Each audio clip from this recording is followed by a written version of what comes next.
可以看，防疫大概只堵在所谓的边境管制而已。对，比如说你把它控在边境之外，可是我们只有防守。对，只有防守。那只要进来就长驱直入。你看，就是说诺富特这个是一个破口，这破口可能来源于像那个范云他这个随着3+11嘛，他限缩这个隔离的这个一个建议，然后后来指挥中心采纳，于是它成为一个破口进来之后，你就会看到整个炸开来，然后如入无人之境哈。所以现在就是我们讲说，显现出我们台湾的防疫在体质上弱的一个所谓的面向。基本上因为已经进来了，所以你说到底能够控制到什么程度，它是个很大的问号，因为很多都已经到所谓的社区感染。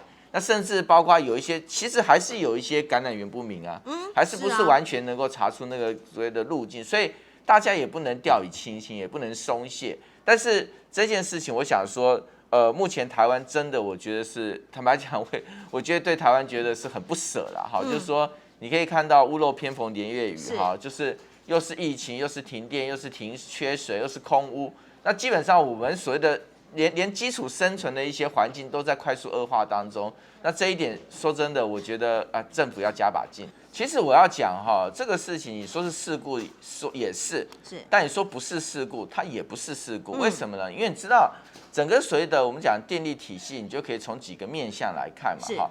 新达发电厂一年可以产生200亿度的电，其实算是非常重要的电力供应来源哈。它可是在它过去管理的过程当中的话，那台电这一块怎么会弄到是全场停电？它就是一个管理上一个出现很大问题。就像说，你看台铁虽然问题很多，对不对？但是最近跟瘟疫发作一样，就就3天2头出包哈。新达电厂本身的管理为什么会出现这么大的包，造成全台停电是问题一哈。第二个就是说，可见我们的所谓的备用电力的体系其实是非常脆弱，备用电力脆弱，防疫体系也脆弱。对。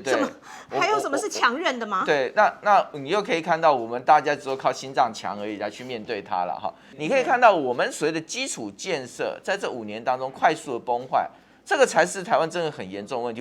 国民党被黑得一塌糊涂，但是一甲子的建设有出了什么事情？请问各位，但是短这5年，缺水、缺电、空污、疫情，当然我觉得不太能怪民进党了哈，因为疫情是全球性的东西。但是疫情的所谓的防疫，对，防疫的问题，民进党政府这5年来实在是几乎把所有的心力花在在野党斗所谓的监督的媒体，然后斗这个不同的声音。所以，当你没有把心思放在治国，你就会发现短5年，我们几乎所有的病灶全部连环爆。我觉得这是台湾的悲哀啦。对，你说爱斗没有关系，好斗性格，你去斗病毒嘛，对不对？我回到这个疫情上面来讲，你刚刚讲说什么都要用数字，其实，在防疫也是啊。现在不是吗？就是数字迷思，还有现在说不升级，好了，你可能就是很纠结在那个2级、3级。但我要讲的就是说。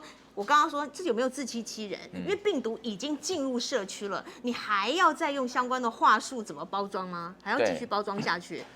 第一个哈，我觉得防疫中心它现在是面临所谓前有虎狼后有狮豹的那个2个困境哈，就是说今天疫情是在延烧跟所谓的一个扩大当中，对，所以你面临到你今天防疫要不要升级的问题哈。你防疫可是防疫升级付出的代价是非常非常惨痛的。第一个，人民的生计受冲击，然后你知道之前很多的一些产业，他们已经是奄奄一息了，就像旅游业已经只剩下国旅了，它外国旅游已经全挂了，他们剩下国旅。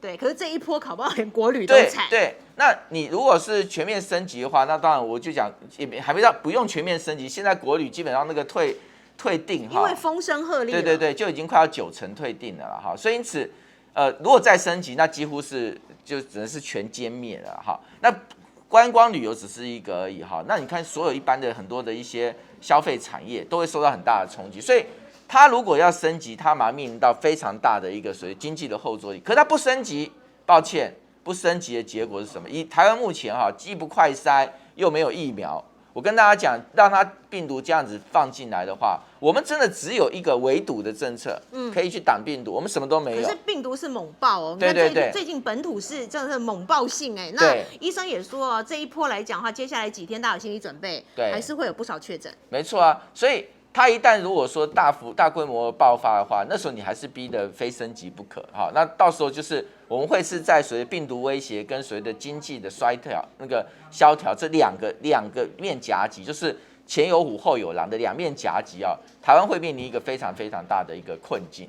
可是说到这里哈，我真的是还是必须回头讲一件事情，我觉得今天我们整个所谓的从上到下哈，我们整个防疫的作为、防疫的管理、防疫的监督、防疫的系统、防疫的决策都出了非常严重的问题。我们先讲第一个，就是最近我们讲，大家现在在谈吴三桂，什么叫吴三桂？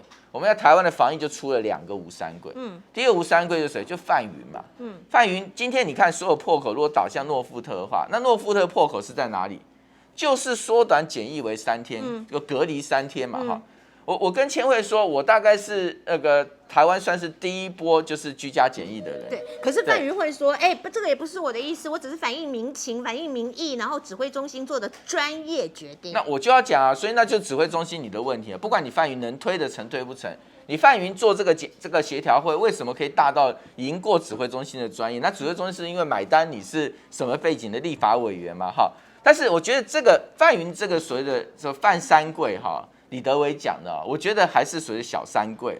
好，那大三桂就是那位吴姓立委啊，这就是那位吴姓立委。疫苗采购。对，我今天在脸书就讲啊，我也去点名了江启臣跟那个柯文哲啊。我说今天你发现说我们这个台湾最大的罪人就是这个吴三桂，就是那位吴姓立委嘛。你今天吴子嘉跟蔡正元都已经举出很多铁证，已经去指控了这件事情。我问到现在检调查不查？没有在查。全部装死装睡啊！可是今天台湾疫苗到现在买不到，破局的一个罪魁祸首之一，不就是那个进去乔氏的那个吴姓立委吗？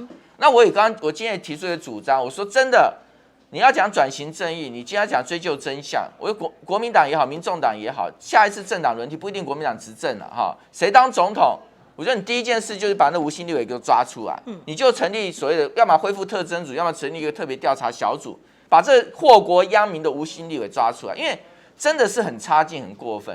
有时候看到我们现在防疫在前面，就后面很多的一些所谓立法委员借势借端，然后呢，为了自己的不管是选民服务，选民服务还算不算所谓的太夸张？那如果是为了所谓的乔氏力，就像我刚刚讲的疫苗，你去看哦，当初这个林权，我们那时候刚开始谈的疫苗，跟后来他想要去介入去乔氏的那个疫苗价格。差了多少价格啊？你算起来那是天价那个价差，因为你算到3000万剂，对，所以很多的一些立法委员，我也要回头讲一件事，请问立法委员什么时候他本务变成去瞧疫苗呢？所以因此这件事情我告诉你，非查不可。不是，我跟你讲，你瞧到了也就罢了，对，还没瞧到啊。对你瞧到的话，是你自己说有所谓贪污纳贿的问题，结果搞了半天，你为了你私利，你又没这个能力。就是祸国殃民啊，讲白就祸国殃民啊。那另外一个端口，当然你就看到现在为止，我就讲最新的状况。陈时中他说什么？他说，疫苗他2手一摊，他没辙了。对。然后大家说，那地方政府可不可以买啊？那就好了，地方政府他现在松口说地方政府可以买。那柯文哲就刁他说你早说嘛，对不对？你现在已经拖成这个样子。上一次是他刁柯文哲说疫苗施打顺序，你怎么不早说？对，所以。这是第一个，那第二个就是我觉得讲的最好，其实是高雄市陈其迈的那个卫生局长，他说你当买疫苗是买糖果，说得好啊，不是有钱就买得到啊。对，你就是有钱就买得到吗？对，人家是国家元首去一个一个求来的疫苗所以陈其迈说，他还是希望中央出面去洽购。对啊，本来就是啊。所以你觉得他是甩锅给地方？我觉得就甩锅给地方嘛。说真的，疫苗这件事情，你的决策的整个过程当中，我现在也不太想谈大陆疫苗或谈什么东西。但是不管怎么样，人家别的国家买得到，为什么买不到？你不是防疫优等生？你真的就给我们一个交代嘛？你一定是你一定有个问题在嘛？对。那你这问题，他就一直推给所谓的大陆在打压嘛，就3不5时暗示大陆在打压。基本上你看疫苗的问题是说，好，大家只要谈到大陆疫苗采购，他就开始抹红你啊，那他自己就不要啊。可是等到最后你在谈所谓跟全世界采购疫苗的时候，他又跟你扣所谓说是大陆打压。可是我要跟大家讲，就算是有大陆打压因素存在，就算是可是今天我要说，那不就是政府要去想办法解决的问题吗？对啊。不过说讲到这个，真是因为大家就会问说，为什么现在才开放让地方有这个权限去买疫苗？结果陈时中呢，居然回呛说没有，是你们没注意哦，法令老早有规定，是首长自己不清楚。那我讲，你陈时中自己都不清不楚，你叫谁来清楚呢？对不对？他每件事都不清楚啊。人家问他那个疫苗价，他就说、你怎么不早讲？都想说讲了有用吗？然后那个十几岁的学生染疫说你要不要足迹要不要查一下？说你不讲我还不知道。没想到、你什么你都不知道，你叫别人到底知道什么？我们的指挥中心的心态就是什么？不见棺材不掉泪嘛，不到黄河心不死嘛。他就一定要闹到说今天变成这个局面，然后呢，他才肯愿意去稍微严肃的来面对处理哈。可是说真的，来得及吗？不知道。真的，我觉得万事还是防疫优先，所以我是很支持像这个侯友宜啊，或者是柯文哲，是采取比较雷霆的态度去看待这次的疫情。那个柯文哲是准备要所谓的扩大准备那个快筛嘛，那侯友宜是要做所谓的那个危险区域，希望危险区域普筛哈。那这些事情我都觉得说，今天真的我们的这个中央政府指挥中心不要再是那个很奇怪的一个本位主义，他到现在都还是认为说，好像多筛一个人，我们的疫情、我们的防疫就会崩盘一样，那种态度，我觉得真的很奇怪。因为陈时中他还是觉得会怕乱啊，怕造成恐慌啊，那他就说呢，这个反而没有目的的普筛会削弱疫情防堵的速度。我跟你讲，其实真的有时候懒得跟他在讲，为什么？你讲也没有用嘛，那你就大家等着看嘛。李秉宇医生也说啊，普筛没有用，一来潜伏期验不出来，二来民众有可能会拒绝采检，第三就是好几亿数十亿不符成本效益，都在讲这些。我要跟大家讲，数十亿，你那纾困多少啊？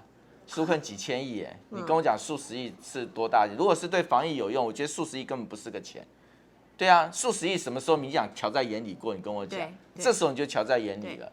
那更重要一件事情就是说，其实我觉得就是一件事，他就想盖着那个疫情他就不想让人。所以不是怕乱，是怕真相。我跟你讲，怕真相。我觉得这是一个很奇怪的所谓掩耳盗铃的一个行为啦，就是说。你现在其他国家也慢慢看穿了这件事情，大家每次在看台湾的所谓的我们讲说旅行泡泡或者是所谓的那个检疫规定是不是要所谓的隔离的那个一些考量？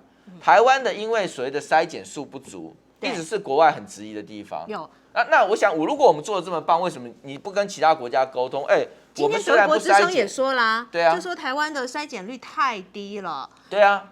所以实际上的疫情跟真正的我们现在呈现出来的数字不相符合嘛，所以因此你就可以看到它是有两层意义啦。第一层意义就是说，你今天如果你有一个比较完备的筛检机制的话，那广泛筛检机制你可以防范于未然嘛。就像说今天我也说实在，你到最后你只是靠医生的警觉心啊。照你的逻辑，罗东那两个医生没这个警觉心，对，那请问怎么办？你最后还是靠这两个医生的警觉心去筛检啦。对，那你也可以说他筛检会不会是伪阴性、伪阳性？那是不是他就不该筛检？所以他的逻辑非常的自我矛盾。照他的逻辑的话，其实那两个医生，那是不是要该拖出去枪毙啊？你怎么可以去筛检？那万一筛出伪阴性、伪阳性，造成恐慌怎么办？所以你现在的一方面，你要跟我讲说，所谓的筛检，你要开执意筛检的这个所谓的一个它的一个真实性。对，好，那第二个。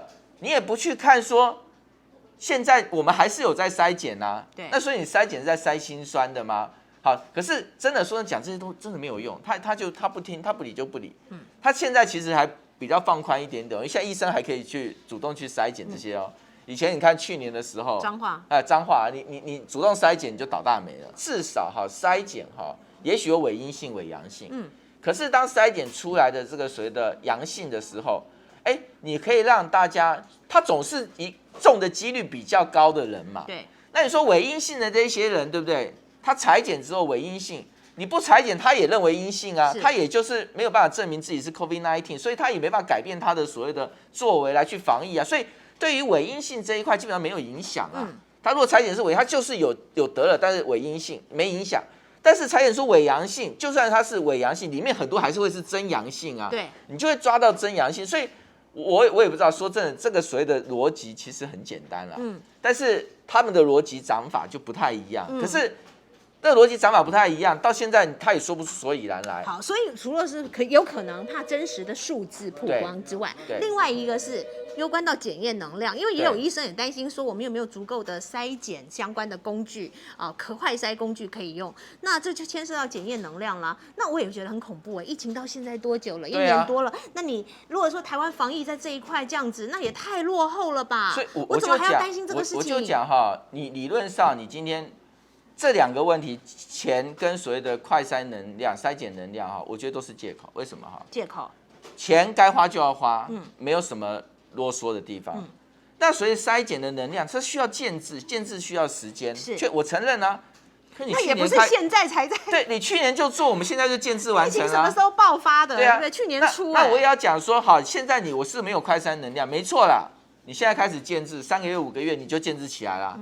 那你总比到最后大规模爆发，你跟我讲说，你再跟我讲，我现在没有快筛能量，就说人不是，而且你说实在，现在在建制，其实也是晚了，晚了，亡羊补牢嘛。但是你晚总比没有好嘛。可是到现在还在盯，我想盯到最后，我说只剩下，就其实台湾只是在赌一件事情赌运气嘛。对，我是真的认为过去我们的防疫其实有几大工程所以我们做得很好。第一个就是说我们也确实做了蛮大幅度的所谓的那个边境控管，那其中一个很重要就是14天的隔离，对，好像我就是被隔离过14天，好，所以14天的隔离它可以过滤掉很大部分的一个风险，但是结果你就发现，因为久了大家松懈，结果竟然就出现说把华航的那个检疫缩短成3天，对，3天跟没有隔离是一样的意思是完全一样意思，因为你3天它潜伏期可能就5天，对，所以3天根本没有任何意义，好。那你就发现，它只要掉进来、冲进来之后，我们本来别的国家还有第2道跟第3道，第2道就是快筛普筛嘛，你冲进来我抓到你嘛，那个网可以捕住你嘛，那可能再抓到一次，我就可以做第2次的捕漏，还冲进来没有抓到，对不对？第3个就是疫苗嘛，疫苗挡住，提供社会保障那个提供保护力，提供所谓的那个社群免疫力之后的话，你就可以做第3层的防堵，所以因此。我们过去其实主要就是靠边境一道防线而已。那只是说这道防线，我们的14天的隔离做的过去比较彻底。可是你看，只要空一个缺口出来，你就不得了。可是下一个问题更严重如果我们只压在边境而已的话，那我跟大家讲，现在你还撑得了。可是以后其他国家疫苗都打了，它疫情都舒缓了，大家都开放边境的时候，你怎么办？对。你还要只靠边境吗？我们跟不上国际啊！又说你从此就是锁国吧？你就要锁到全世界疫苗都打完一轮，然后剩下已经没有人要疫苗的时候，我们才开始打。对。那我们要比人家多锁国1年还是2年啊？我们要多锁国多久？那个冲击那个可不是1年2年啊。对。那你要知道，其实说实在话，我们防疫就是我刚刚讲虎狼夹击嘛。你今天不要讲说，我们防疫。你如果说今天拉长了这个所谓的防疫的时间，对不对？你对经济的冲击的时间就拉长。对，我们现在为止，我们到现在最主要还是靠高科技我们讲的台积电护国神山。对，我们除了高科技产业以外，其他产业其实是一片哀鸿。所以疫情越严重，传统产业越惨。那如果社会再受冲击、再受到影响的话，有些时候我跟大家讲，真的逼死人的可能不一定是疫情是。逼死人可能是生活，有些人生活无着怎么办？他无法养家活口，所以它的影响，这个两面的影响，就是说，所以我们要做的不是只是在前阶段变成防疫优等生而已，我们要做的是，我们能够也是赶上全世界在所谓的结束疫情的这个速度，我们必须要追得上。大家去看，现在全世界能够靠什么去度过疫情？真的只有一件事情能度过疫情。不是靠隔离，对，不是靠封城，隔离封城都没有，都只能舒缓，对，它没有办法根本解决，因为你隔离封城之后，你只要有破口进来还是中，对，你关键就在每个里面的人自己的防疫的能力，它是所谓的最重要的关卡，而这个就是要靠疫苗。可是如果我们没有这个关卡防疫的话，我们就永远只能靠所谓的那个边境管制，那边境管制不成进来就是所谓的3级或者是甚至封城，更严格的东西。可是像这种东西受创很重，但是效果是有限，它只有拖延的效果，而且拖越久越惨。我觉得真的我们现在的政府，民进党政府疫苗这件事情啊，不要再政治思考了，也不要再找一堆借口了。你真的，我就请蔡英文总统学其他国家的元首，你现在不是民主的灯塔吗？世界的伟人吗？一天到晚大内宣，做了很多杂志都说这个台湾的那个什么那个民主女士啊，好棒棒啊！你有那么强的光环，你打电话给拜登嘛，你打电话给所有的国家元首嘛，甚至打电话给所有的厂商嘛。你说我们求你好不好？拜托你啦！就我们今天给台湾一些疫苗，我们现在疫情也起来，很多过去有些人讲说，我们也有所谓的防疫优等生惩罚啦，就是因为我们疫情管理的好，所以大家觉得你无所谓疫苗。你慢慢排队啊，因为现在印度很严重嘛，所以人家先解决，印度解决了，台湾早就完蛋了啦。我说实在话，那这个就是说我讲说，今天要透过全面，第一个放下政治的意识形态，第二个就是我觉得总统要自己亲自带起来啦。就你说有些国家真的国家元首自己打给药厂，然后去争取这个所谓的订单。以色列就是举国动员，所以才能够在疫苗施打上是全世界第一。我们国家有没有这个远见？有没有这个所谓动员的力？有没有这个所谓的专注的执行力？我觉得这个是考验台湾的时刻。